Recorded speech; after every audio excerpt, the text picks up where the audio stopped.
Hello friends, I am Kanika Kansal. Welcome to my YouTube channel. हमने last video तक अब तक HTML कवर करा। HTML में मैंने आपको मेन सारे टॉपिक्स पढ़ाए, टेबल्स पढ़ी, लिंक्स पढ़े, फॉर्म्स पढ़े, इमेजेस पढ़ी, एंकर टैग देखा, छोटे छोटे बहुत सारे टैग्स देखे, मार्क टैग देखा, डिलीट टैग देखा, सुपरस्क्रिप्ट, सबस्क्रिप्ट, न जाने हमने कितने सारे टैग्स देखे। मैंने आपको सबके एग्जाम्पल्स बताए, सबके इम्प्लीमेंटेशन कर करके दिखाई कि कैसे हम यूज़ करते हैं। स्टाइल एट्रीब्यूट बताया मैंने आपसे, तब भी कहा था स्टाइल एट्रीब्यूट हमारे CSS का पार्ट होता है, लेकिन थोड़ी बहुत स्टाइलिंग देखने के लिए हमने स्टाइल एट्रीब्यूट पढ़ा। एक जगह मैंने आपको टेबल टैग में तो स्टाइल टैग भी बता दिया था, जो कि पूरा का पूरा CSS का पार्ट है। मैंने आपसे कहा था कि जब हम CSS स्टार्ट करेंगे तब हम स्टाइल टैग को, स्टाइल एट्रीब्यूट को पूरा डिटेल में देखेंगे, दोनों में डिफरेंस देखेंगे और भी तरीके के मेथड्स देखेंगे। तो आज की वीडियो से, आज के लेक्चर से हम अपने वेबडी का सेकेंड पार्ट शुरू करने जा रहे हैं, that is CSS। So what is CSS? CSS means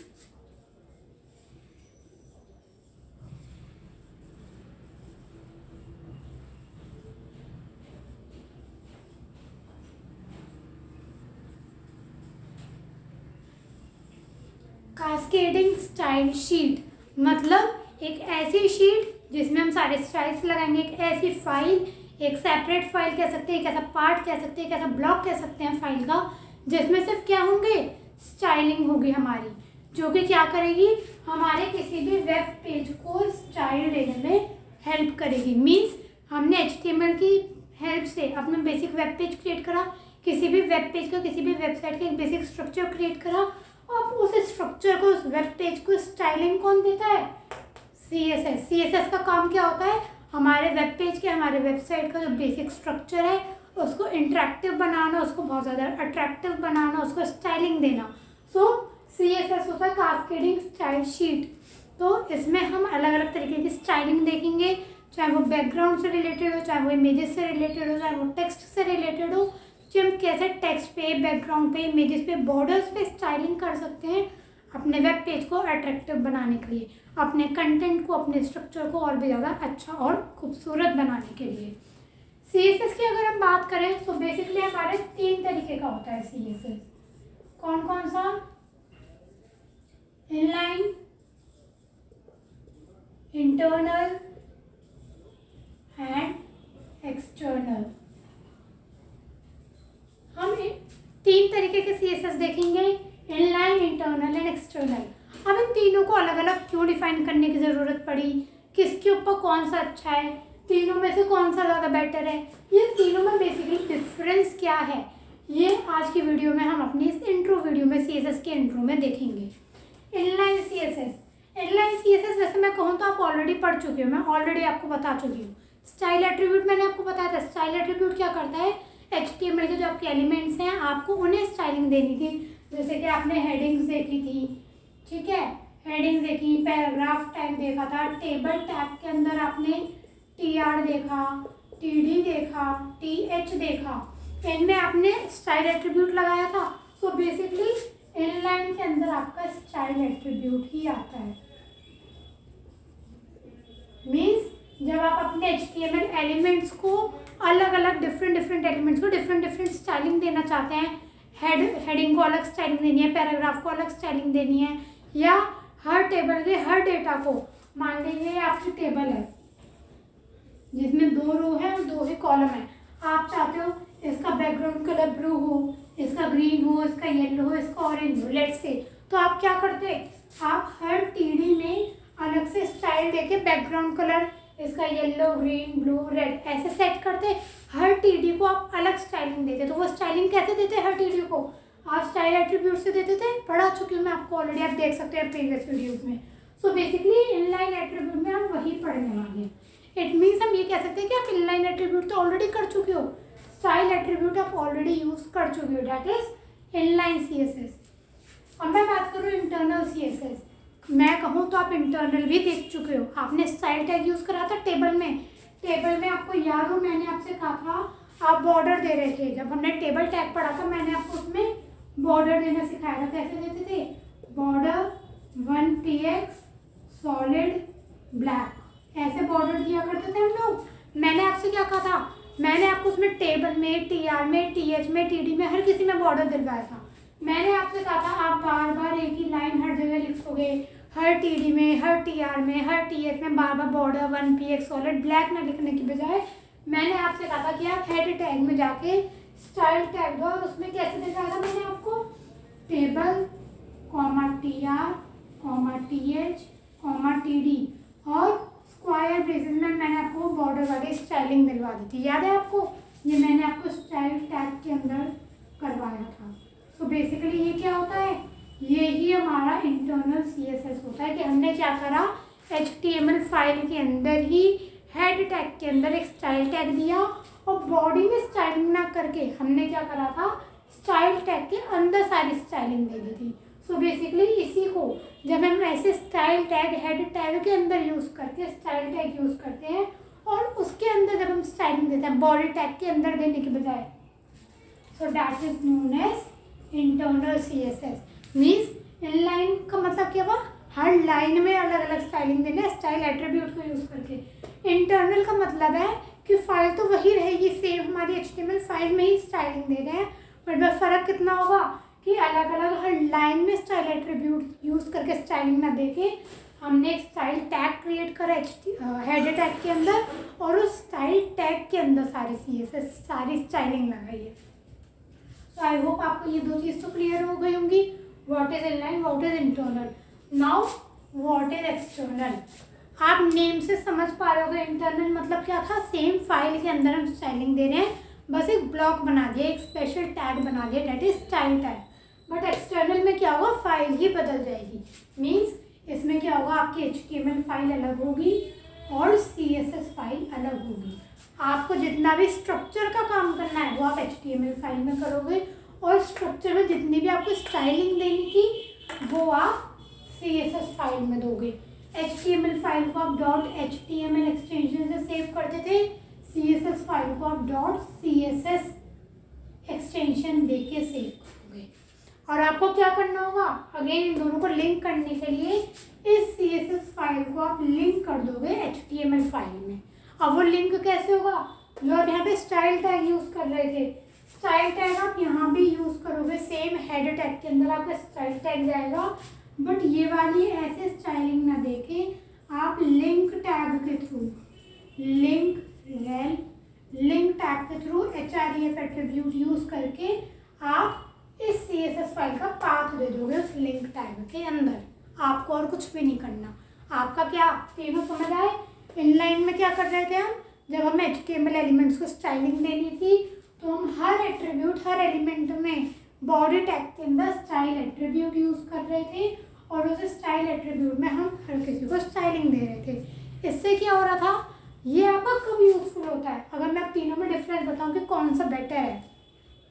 style attribute तब यूज़फुल होता है जब आपका टेक्स्ट कम है, मीन्स आप एक छोटा सा वेब पेज बना रहे हो, कोई भी सिंपल सा, आप उसमें बस हेडिंग या पैराग्राफ देके कोई एक छोटा सा वेब पेज बना रहे हो, तो अब आप ये चीज़ कर सकते हो कि हाँ भाई आप स्टाइल एट्रीब्यूट देके काम चला लोगे। आप अलग से फाइल नहीं बना रहे, आपको उसे लिंक करने की कोई ज़रूरत नहीं है, आप स्टाइल एट्रीब्यूट यूज़ करके स्टाइलिंग दे दोगे। फिर आप इंटरनल पे कब मूव करोगे, जब आपका कोड थोड़ा बड़ा हो गया है, या फिर आपको मान लो आपका कोड बड़ा है, आपकी अच्छी खासी बड़ी फाइल बनी है, मान लीजिए आपका पूरा एक बड़ा सा वेब पेज बनाया है आपने, अब आप उसमें बहुत सारी स्टाइलिंग देना चाहते हो अपने वेब पेज को अट्रैक्टिव बनाने के लिए। अब मान लो चलो आपने स्टाइल एट्रीब्यूट यूज़ कर करके कर लिया, लेकिन हो सकता है उससे क्या है, बहुत खिचपिच हो जाएगा आपके पेज। आप अगर उसे फिर से चेक करना चाहोगे तो आपको हो सकता है खुद ही समझ ना आए कि कहाँ पे क्या स्टाइलिंग है, क्या करेक्शन है, कौन सी स्टाइलिंग किसकी है। तो उन सब चीज़ों को बचने के लिए आप क्या करोगे, स्टाइलिंग को एक ब्लॉक में ही दे दोगे, अलग से स्टाइल टैग यूज़ करोगे, उसमें स्टाइलिंग दोगे और आपको क्या, अगर आपको कुछ भी करेक्शन करना होगा तो आपको ये वाली चीज़ पता चल जाएगी कि भाई स्टाइलिंग कहाँ है, स्ट्रक्चर का कंटेंट कहाँ है, किसका कंटेंट कहाँ पर है। एक्सटर्नल कब यूज़फुल होता है, जब आपको पूरी एक वेबसाइट ही बनानी है, वेबसाइट के अंदर भी बहुत सारे वेब पेजेस हैं, आपके 5-6 वेब पेजेस के कलेक्शन से आपने एक वेबसाइट बनाई है, तो अब आप यूज़ करते हो एक्सटर्नल CSS, जिससे आपका बिल्कुल ही मिक्स ना हो, आपको बिल्कुल ही पता मिक्स ना हो कि भाई आपका HTML कहाँ है, CSS कहाँ है, पता चलिए आपके बहुत बड़ा पेजेस बन रहे हैं उसमें बहुत ज़्यादा कन्फ्यूजन हो जाती है जब आप करेक्शन करते हो। तो उस सब चीज़ों से बचने के लिए, उस हैक्टिक सिचुएशन से बचने के लिए हम क्या करते हैं, हम अलग ही पूरी फाइल क्रिएट कर लेते हैं CSS की, जिसमें हम सारी स्टाइलिंग देनी होती है। बस हमें करना क्या होता है, उस CSS फाइल को HTML फाइल से लिंक करना रह जाता है। उसके लिए हम क्या करते हैं, स्टाइल टैग हम तब भी यूज़ करेंगे, बस उसमें लिंक टैग यूज़ करते हैं, स्टाइलिंग ना करके लिंक टैग दे देते हैं। और लिंक में हम अपनी इस CSS फाइल का पाथ या इसका नेम उस लिंक टैग में डाल देंगे और उससे वो लिंक हो जाएगा। तो ये हमारा आज का CSS का इंट्रो था, जिसमें हमने क्या देखा कि हमारे CSS में 3 तरीके के CSS यूज़ करते हैं, inline, internal and external. I hope आपको इन तीनों में डिफरेंस क्लियर हो गया होगा कि CSS कितने तरीके के होते हैं और कौन कौन से उनके तरीके होते हैं, तीनों में क्या डिफरेंस होते हैं। अब हम इसी में थोड़ा सा और बेसिक और हल्का सा हम CSS के अंदर का देखेंगे कि आप कोई सी भी CSS यूज़ कर लो, चाहे आप इंटरनल यूज़ कर रहे हो, चाहे आप इनलाइन यूज़ कर रहे हो, चाहे आप एक्सटर्नल यूज़ कर रहे हो, तो उनमें कुछ बेसिक चीज़ें होती हैं जो आपको पता होनी चाहिए।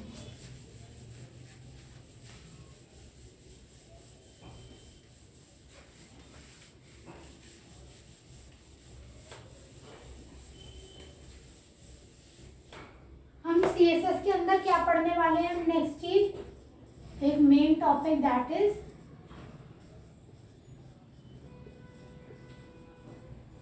सिलेक्टर्स। सिलेक्टर्स का मेन यूज कहाँ आता है, सिलेक्टर्स का आपका मेन यूज आएगा या तो इंटरनल में या फिर एक्सटर्नल में। अभी सिलेक्टर्स का मतलब क्या है, मैं आपको एक छोटा सा एग्जांपल लेके बताती हूँ। HTML है, ये आपकी बॉडी हुई, बॉडी में लेट से आपने एक H1 ले रखा है हेडिंग,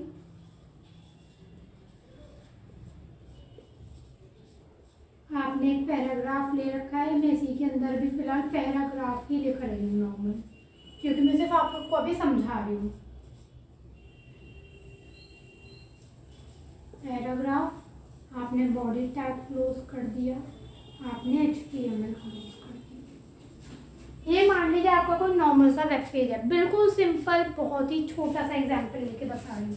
अब अगर मैं यहाँ पे इनलाइन CSS यूज़ करना चाहूँगी तो मैं क्या करूँगी, मैं नॉर्मली इस जगह पे स्टाइल एट्रीब्यूट दूंगी और मैं इसका कोई बैकग्राउंड, लेट से बैकग्राउंड कलर दे देती हूँ, बैकग्राउंड कलर लेट से ब्लू, एंड मैंने यहाँ पे खुद इसी हेडिंग को कोई कलर दे दिया, कलर लेट से मैंने दे दिया रेड। ठीक है, मैंने ये काम करा है। लेट से मैंने क्या करा, एक हेडिंग दी H1, हेडिंग मैंने हेडिंग ही डाल दी और इसके अंदर स्टाइल एट्रीब्यूट लगा के 2 स्टाइलिंग दी। कौन कौन सी, तो बैकग्राउंड कलर दे दिया ब्लू एंड कलर दे दिया रेड। मीन जब आप इसे ब्राउजर पे रन करोगे तो आपको जो हेडिंग लिखी आएगी वो आएगी आपकी रेड कलर की लिखी हुई और इसके चारों तरफ एक बैकग्राउंड बन के आएगा जो कि होगा ब्लू कलर का। ठीक है, इसमें कोई सिलेक्टर की ज़रूरत नहीं है क्योंकि हमने यहाँ पे इनलाइन CSS यूज़ कर लिया। बट अगर मैं यहाँ पे आपसे कहूँ कि इनलाइन CSS यूज़ नहीं करनी, आपको इंटरनल CSS यूज़ करनी है, तो आप क्या करोगे, आप यहाँ पे हेड टैग यूज़ करोगे। हेड के अंदर आपका आएगा स्टाइल टैग। अब मेरे को ये बताओ, जो आप यहाँ पे स्टाइल टैग यूज़ कर रहे हो, यहाँ पे स्टाइल क्लोज हुआ, यहाँ पे हेड क्लोज हुआ, मैं यहाँ पे स्टाइल एट्रीब्यूट वाली चीज़ हटा देती हूँ क्योंकि अब हम क्या यूज़ करने वाले हैं, इंटरनल CSS।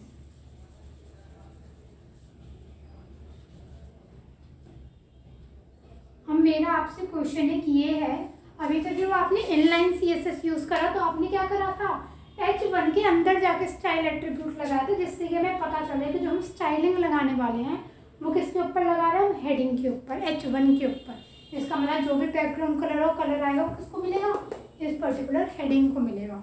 बट जब हम स्टाइल टैग लगा रहे हैं, हम इंटरनल CSS यूज़ कर रहे हैं, तो हम क्या चीज़ ऐसी मेंशन करें जिससे हमें ये पता चल जाए कि हम जो यही वाली अभी स्टाइलिंग दे रहे हैं, यहाँ पे background colour blue and normal colour red, यही तो स्टाइलिंग दे रहे हैं हम, यही तो स्टाइलिंग है। तो अब आप मुझे ये बताओ, हम यहाँ पे ऐसी क्या चीज़ है भाई, अगर हम नॉर्मल ऐसे लिख दिया मान लो हमने, हमने क्या करा, हेड स्टार्ट करा, हेड क्लोज करा, स्टार्ट करके क्लोज करके हमने ये styling they the, background colour blue and colour red. ठीक है, अब हमें ये कैसे पता चलेगा, अब इससे तो कुछ पता नहीं चल रहा कि भाई ये स्टाइलिंग जो हम लगा रहे हैं लगा किस पे रहे हैं, हेडिंग पे लगा रहे हैं या पैराग्राफ पे लगा रहे हैं, कैसे पता चलेगा आपको। तो इसके लिए हमें कुछ ना कुछ तो यहाँ पे सिलेक्शन करना पड़ेगा, कुछ ना कुछ ऐसा मेंशन करना पड़ेगा। मान लो मैं लिख दूँ यहाँ पे क्या, H1 कर्ली ब्रेसेस देके और फिर ये दे दूँ क्या, H1 कर्ली ब्रेसेस लगाया मैंने, बैकग्राउंड कलर ब्लू दे दिया, कलर रेड दे दिया।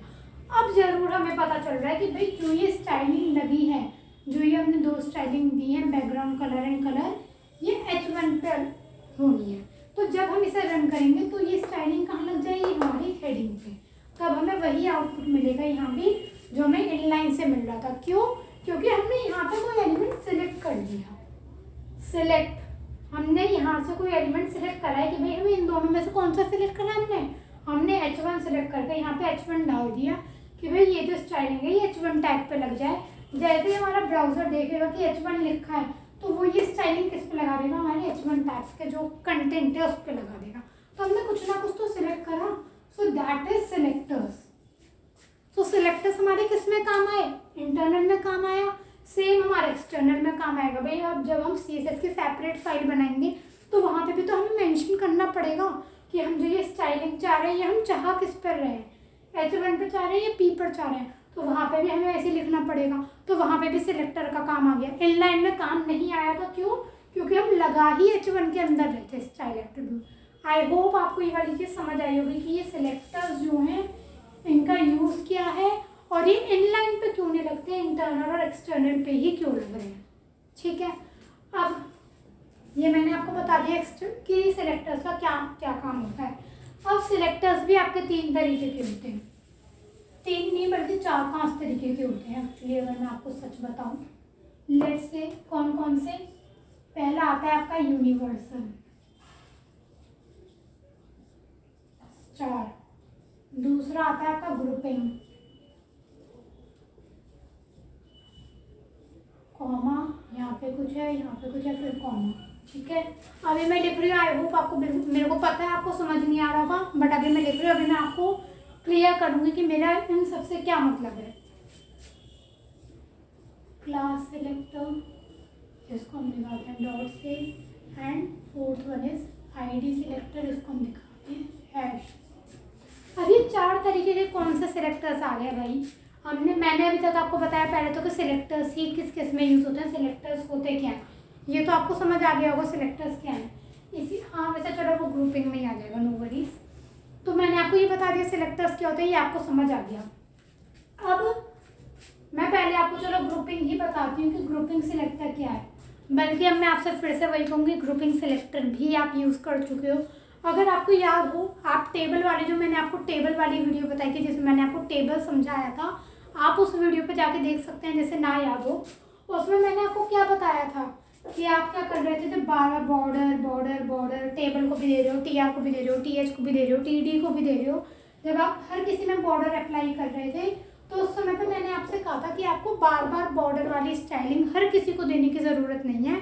आप क्या करना, स्टाइल टैग में जाना, यहाँ पे आप लिखना table comma TR comma TH comma TD और कर्ली ब्रेसेस में वो बॉर्डर वाली स्टाइलिंग दे देना। याद है आपको, मैंने आपको ऐसे करवाया था। तो बेसिकली ये क्या है, हमने क्या करा, अपने टेबल, अपने बॉडी के अंदर जितने भी हमारे ये एलिमेंट्स थे, टेबल था, TR था, TH था, TD था, हर किसी को उठा के, टैगों को उठा के यहाँ रखा। जैसे अभी तो मैंने सिर्फ आपको H1 दिखाया, लेकिन अब क्या करा, हमने सिर्फ H1 ना लेके हमने तीनों चारों लेके ग्रुप कर दिए एक साथ। हम एक काम और कर सकते थे, हम क्या करते, टेबल लिखते, कर्ली ब्रेसेस में बॉर्डर वाली प्रॉपर्टी लिखते, फिर TH लिखते, फिर कर्ली ब्रेसेस में बॉर्डर वाली प्रॉपर्टी लिखते, फिर TR लिखते, फिर बॉर्डर वाली प्रॉपर्टी लिखते, फिर TD लिखते, फिर बॉर्डर वाली प्रॉपर्टी लिखते।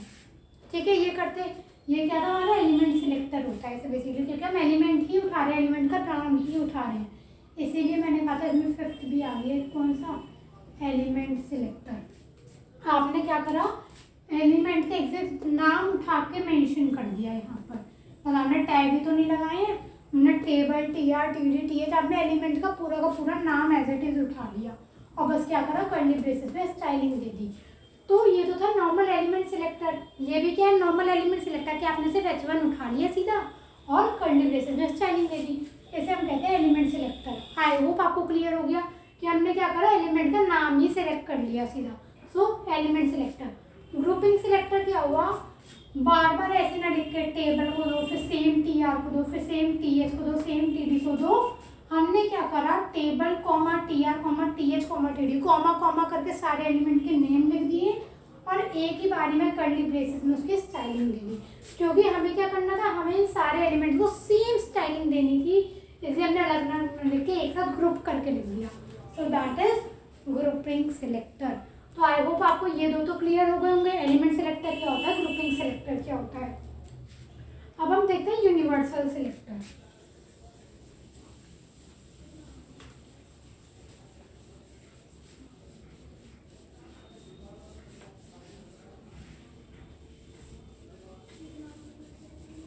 ग्रुपिंग सिलेक्टर क्या है, सेम एग्जांपल में यही वाला लेकर चल रही हूँ। यहाँ पे छोटा सा हेडिंग है, पैराग्राफ है। अब आप चाहते हो कि पूरे पेज को ही कोई स्टाइलिंग दे दी जाए, मतलब H1 और P तो है ही। मैं चाह रही हूँ जब ये हमारा ब्राउज़र आए, ब्राउज़र पे हमारा क्या आएगा, हेडिंग लिखी आएगी और यहाँ पे एक नॉर्मल सा पैराग्राफ लिखा आएगा। हमारा कुछ ऐसी तो आउटपुट आएगा इस पेज का। अगर ये पेज है बिना किसी स्टाइलिंग के तो यही तो आउटपुट आना है। अब मैं क्या चाह रही हूँ, फुल बैकग्राउंड का कलर हो जाए येलो। तो मैं क्या करूँगी, मैं बॉडी में स्टाइल एट्रीब्यूट लगा दूंगी, body style equal to background colour yellow. और मैं एक और चीज़ इसमें क्या चाह रही हूँ, मैं चाह रही हूँ चाहे हेडिंग हो, चाहे पैराग्राफ हो, या चाहे और भी कितना भी कंटेंट हो, हर किसी की मैं फॉन्ट फैमिली फिक्स करना चाह रही हूँ। फॉन्ट फैमिली होते हैं ना अलग अलग, टाइम्स न्यू रोमन एरियल ऐसे ऐसे करके बहुत सारी फॉन्ट फैमिली होती है। तो मैं यहीं पे क्या दे दूँ, फॉन्ट फैमिली, और यहाँ पे मान लीजिए मैंने टाइम्स न्यू रोमन दे दिया, टाइम्स न्यू रोमन। तो ये मैंने क्या करा, मैंने जब मैं पूरे पेज पे चाह रही थी, चाहे पूरे पेज पे कोई भी कंटेंट हो, टेबल हो, फॉर्म हो, हेडिंग्स हो, पैराग्राफ हो, कुछ भी हो, बैकग्राउंड कलर मैंने पूरे पेज का येलो कर दिया, फॉन्ट फैमिली दे दी टाइम्स न्यू रोमन। ये कुछ भी कंटेंट हो, हर किसी की फॉन्ट फैमिली क्या हो, टाइम्स न्यू रोमन। यहाँ पे भी मैंने स्टाइल एट्रीब्यूट यूज़ करा है। मैं दूसरा काम क्या कर सकती थी, अभी मैं स्टाइल टैग लेती हेड टैग के अंदर। अब यहाँ पे दो तरीके थे, दो तरीके के क्या, या तो मैं वही एलिमेंट सिलेक्टर लेती बॉडी और उसके अंदर सब कुछ लिख देती, या फिर अगर मैं बॉडी नहीं लिखना चाह रही तो मैं ये यूनिवर्सल सिलेक्टर यूज़ कर सकती थी। यूनिवर्सल सिलेक्टर बॉडी ही होता है बेसिकली, लेकिन हम क्या करते हैं, बॉडी ना लिखकर हम अगर स्टार लगा देंगे, स्टार सिंबल लगा देंगे और तब हम बॉडी वाली स्टाइलिंग ही यहाँ दे देंगे। तो ये स्टार सिलेक्टर जो ये स्टार को क्या कहते हैं, यूनिवर्सल सिलेक्टर। तो इस यूनिवर्सल सिलेक्टर का काम यही होता है कि वो पूरे बॉडी में स्टाइलिंग दे देता है आपको। तो आपने बॉडी यूज़ ना करके आपने स्टार लगा दिया। यूनिवर्सल सिलेक्टर मतलब उसे इस बात से फ़र्क नहीं पड़ेगा कि आपका कंटेंट अलग अलग तरीके का, आपकी हेडिंग्स है या आपका टेबल है या आपका फॉर्म्स है, आपके बटन है, उससे फ़र्क नहीं पड़ता। वो ओवरऑल पूरे पेज में स्टाइलिंग दे देगा। ठीक है, अगर आपने font family Times New Roman star में दी है तो वो font family Times New Roman हर किसी कंटेंट की कर देगा, चाहे फिर वो कोई सा भी हो। तो स्टार सिलेक्टर का काम आपको समझ आ गया, यूनिवर्सल सिलेक्टर भी आपको क्लियर हो गया होगा। ठीक है, ये था आपका यूनिवर्सल सिलेक्टर। अब लास्ट के रह गए आपके दो, कौन से, class selector and ID selector. That is most important. चाहे आपका थ्योरी बेसिस पे पूछ ले आपसे कि क्लास सिलेक्टर और आईडी सिलेक्टर, कई बार क्या करता है आप यूनिवर्सिटी एग्जाम्स में देखोगे इन दोनों के बीच में डिफरेंस ही पूछ लेगा कि क्लास सिलेक्टर और आईडी सिलेक्टर के बीच में डिफरेंस क्या है।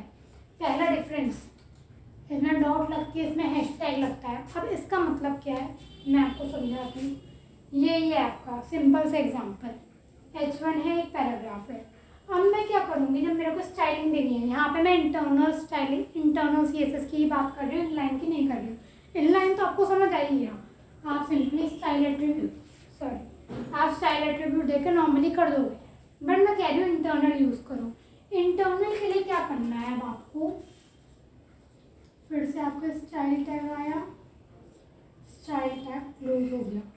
भाई इंटरनल CSS के लिए तो आप क्या करते, सीधे एलिमेंट का नेम यूज़ कर लेते H1 देके, बट दूसरा तरीका क्या होता है, आप इसको एक क्लास दे दो या आप इसको एक ID दे दो। मीन्स आप इस टैग का नेम यूज़ नहीं करना चाहते, लेट से किसी वजह से आपके कई सारे H1 हैं, मान लो एक और H1 आ गए और मैंने दे दी हेडिंग 2। चलो मैं आपको ऐसे समझाती हूँ कि हम ऐसा करते ही क्यों हैं। भाई अगर आपका एक ही H1 होता, ये मान लीजिए 3-4 H1 है, आप हर H1 में सेम स्टाइलिंग चाहते हो कि भाई सेम H1 है, ये मान लो आपने अपने पेज में 4-5 जगह H1 टैग यूज़ करा है, आप हर H1 के लिए ये चाहते हो कि उसका बैकग्राउंड कलर ब्लू आए, तो आप क्या करोगे, सिंपली H1 एलिमेंट का नेम यूज़ करके दे दोगे एलिमेंट सिलेक्टर के थ्रू, ठीक है। लेकिन अब आप चाहते हो कि आपके 3, मान लीजिए इस पेज में आपके 2 H1 हो गए, आप चाहते हो इस वाले H1 का बैकग्राउंड कलर ब्लू आए और इस वाले H1 का बैकग्राउंड कलर रेड आए, लेट से आप दोनों H1 के अलग अलग चाहते हो बैकग्राउंड कलर, तो इस केस में आप एलिमेंट सिलेक्टर तो यूज़ कर ही नहीं सकते, क्योंकि भाई जैसे आप H1 डालोगे वो तो दोनों पे सेम चीज़ अप्लाई कर देगा। तो इस केस में आप क्या करते हो, आप H1 को अलग से क्लास दे देते हो, आप क्या लिखोगे, H1 क्लास इक्वल टू, मान लीजिए आपने दे दिया क्या, जैसे आपने दे दिया HD1 हेडिंग को मैंने शॉर्ट में लिख दिया HD और 1। यहाँ पे नॉर्मल आपका हेडिंग लिखा हुआ है ही कंटेंट और H1 टैग आपका क्लोज है।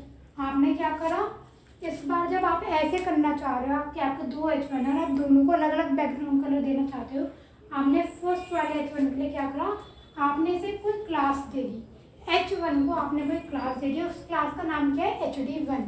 अब आप क्या करोगे, आपने क्या दिया, क्लास के लिए मैंने क्या लिख रखी है, डॉट, तो आप स्टाइल टैग में जाओगे, आप लिखोगे डॉट HD1 और कर्ली ब्रेसेस में ले लोगे बैकग्राउंड कलर,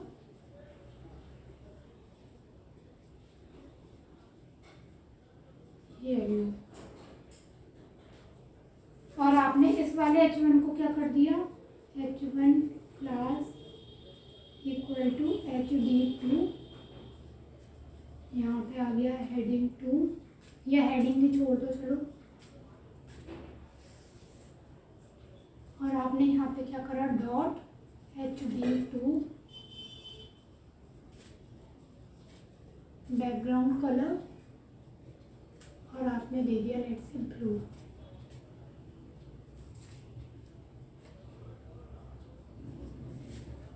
तो आपने क्या करा, आपके 2 H1 थे, 2 H1 को आप अलग अलग बैकग्राउंड कलर दे सकते थे, इसलिए एलिमेंट सिलेक्टर तो यूज़ करते नहीं, तो आपने क्या करा, यहाँ पे इनको अलग अलग क्लास दे दी, पहले वाले H1 को क्लास दे दी HD1, दूसरे वाले H1 को क्लास दे दी HD2।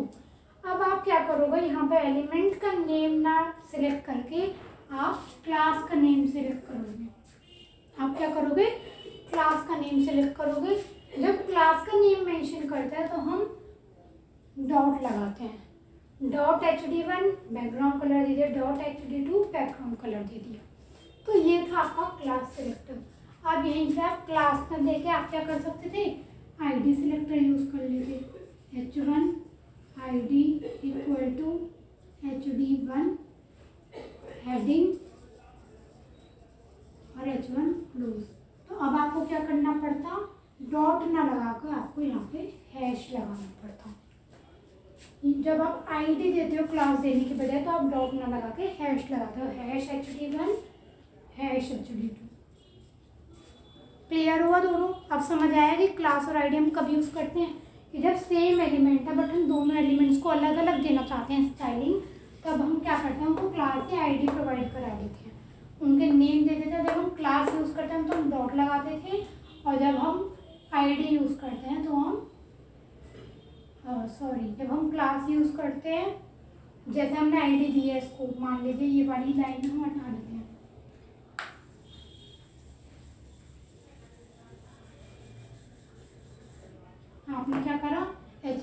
आईडी दी तो हैश, और आपने H2 को H1 को आईडी दी, और यहाँ पे इस वाली हेडिंग को आपने क्लास दी है तो डॉट। क्लियर हुआ? आईडी है तो हैश आ जाएगा, क्लास दी है तो डॉट आ जाएगा। अब आता है last question, that what is the other difference between class and ID. हमें कैसे पता चलेगा कि हमें कब क्लास यूज़ करनी है, कब आईडी यूज़ करनी है। इसका बेसिक एक अलग मतलब ये होता है कि एक्चुअली होता क्या है, हम क्लास का जो नेम है वो 2-3 एलिमेंट्स पे चला सकते हैं। मीन्स अगर हम H3 दे दें, मान लीजिए एक है हमारा H1, एक है हमारा H3, हम इसको क्लास देना चाह रहे हैं तो हम यहाँ पे भी क्लास का नेम H2 दे सकते हैं एक बार।